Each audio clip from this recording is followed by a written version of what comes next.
Magandang umaga kaagri sa garden sa ating tanim tayo kaagri sa string beans kaagri oh. Ganun lang kaagri oh. Tabunan na natin ng maliit ito kaagri oh. Tabunan na natin ito. Kompleto na po ito kaagri na may hose na po ito sa irrigation ay linya na ito sa tubig kaagri po. Kita sa inyo ang ating string beans tanim naka-plastic mulch na nito kaagri ito po kita ko sa inyo konti lang lupa ito ating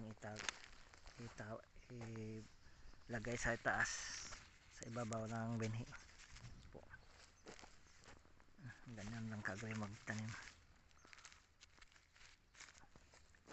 para pakita ko sa inyo.